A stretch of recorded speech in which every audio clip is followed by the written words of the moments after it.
L'homme ne vivra pas de pain seulement, mais de toute parole qui sort de la bouche de Dieu. Voici votre moment de méditation quotidienne.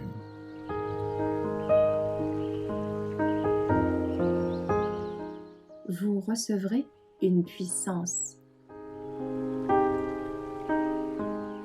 De façon inattendue, le 8 novembre.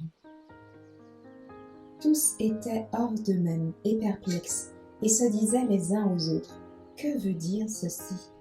Acte 2, verset 12. Prions que l'Esprit guérisse les âmes malades du péché. L'Église a besoin d'être convertie. Pourquoi ne pas nous prosterner devant le trône de la grâce, en tant que représentants d'Église, et d'un cœur brisé et d'un esprit contrit, supplier Dieu avec ferveur de répandre sur nous le Saint-Esprit. Demandons à Dieu de changer nos cœurs de pierre au moment où ce don nous sera gracieusement accordé. Demandons-lui de nous permettre de discerner qu'il vient de lui et de le recevoir avec joie. Certains croyants n'ont pas su accueillir l'Esprit. Ils ont refusé les richesses de ce don, s'en détournant et le condamnant comme étant d'une manifestation de fanatisme. Quand le Saint-Esprit travaille dans le cœur et l'esprit, il ne nous demande pas de quelle manière il doit opérer. Il se manifeste souvent de façon inattendue. Le Christ ne vint pas sur terre comme les Juifs s'y attendaient. Il ne s'était pas incarné pour les glorifier en tant que nation. Son précurseur vint lui préparer la voie en appelant le peuple à se repentir de ses péchés, à se convertir et à se faire baptiser. Le message du Christ était le suivant: le royaume de Dieu est proche. Repentez-vous et croyez à la bonne nouvelle. Marc 1, verset 15. Les Juifs refusèrent de recevoir le Christ parce qu'il ne répondait pas à leurs attentes.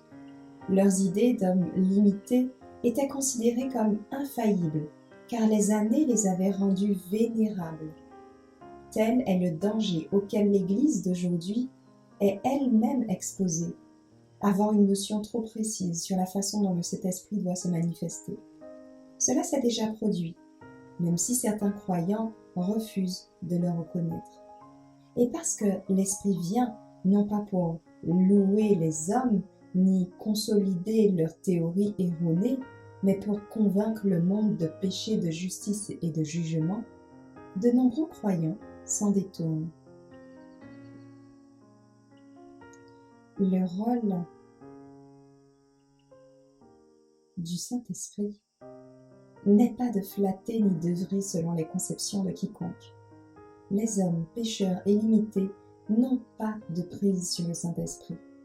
Quand celui-ci se manifestera pour reprendre et convaincre par l'intermédiaire de messagers choisis par Dieu, le rôle des hommes sera d'écouter et d'obéir à sa voix.